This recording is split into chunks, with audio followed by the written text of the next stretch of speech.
What can you tell us about Gulen seeing all the dialogue attempts and education activities at the first hand? Because you saw them in Turkey and you experienced them. So what would be your last analysis about him?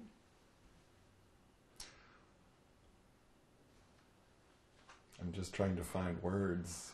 It's clear to me from his writings, it has inspired people all over Turkey, and from what I understand, in many other parts of the world, to dedicate their lives to building schools, hospitals.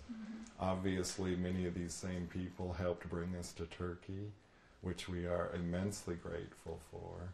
So certainly there is a powerful effect there. And it's evident in the people we met, who were all happy to see us, take us around, feed us. We certainly feel that. Many people are not that generous on their own. So certainly his writings have inspired people. Some scholars and intellectuals, they say that Gulen should be nominated for Nobel Peace Prize. What would you say about that? Well, I think that would be good. I think we need to recognize people that are doing work like this. If you had a chance to meet him, what would you want to say him? Well, I don't know.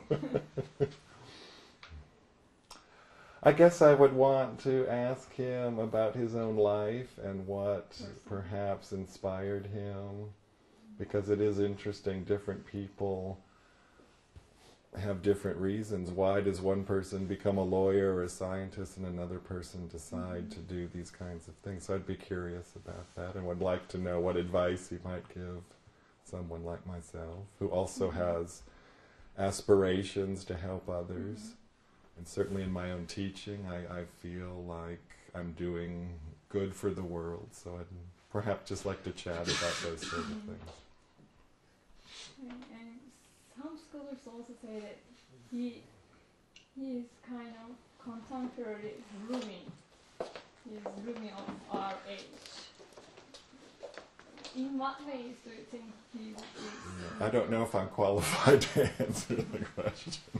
I've read a few translations of some of the poems of Rumi. I've read a few of the poems of Gulen. They certainly are in the same spirit. But I don't read Turkish or Persian, so I don't know how to exactly answer that. But certainly there is great beauty in what I have read, especially his poetry. Let's talk about Islam. Okay. I know you know a lot, but before the trip, what did you know about Islam, or what the word Islam means to you? I knew all the basic sort of things. I knew about the 5 pillars. I knew some of the history. I've read the Quran, at least in English. I had a fair sense of Islamic theology, practice, and so on. What I didn't have, though, was a lot of experiencing seeing these, for instance, beautiful mosques in Istanbul that are so beautiful and awe-inspiring. I think I didn't learn so much about Islam, but I already knew quite a bit about Islam. What I learned, though, was about Turkish Islam, which of course is a little different, because the Ottomans are not Arabs, and not necessarily in the Middle East that people think of associated with Islam, Saudi Arabia. It's a different culture. So I think that's what I appreciated more, was Turkish culture, the contributions of the Ottomans generally to the world, because I think these artworks, these buildings are not just Turkish, these are treasures of humanity. And I don't think I fully appreciated how important the Ottoman culture is and was to the world culture. So, can you describe more about Turkish Islam to you? Or in what ways it is different? Well, I think because the Ottoman Empire was more diverse, and because it dealt with Christian cultures. And I mean, everyone I think knows that, Constantinople fell to the Turks in the 15th century. And what we've mainly heard in the West was all of these kind of prejudice things about what happened.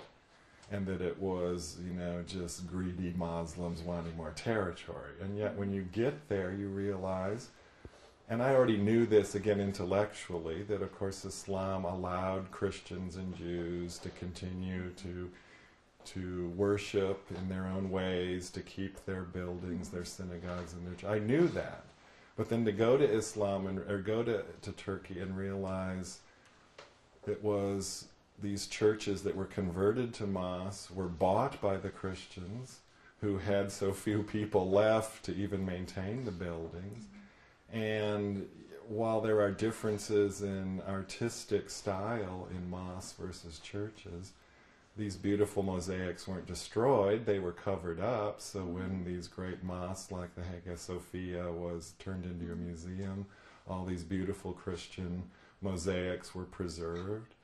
We heard about how, say, the Jews of Istanbul were protected and thrived. Mm-hmm. I'm not always sure in a Christian country the reverse is true. We certainly know in Spain during the Inquisition, when the Muslims were kicked out of Spain, mm-hmm. many of them were killed, Jews were killed and exiled.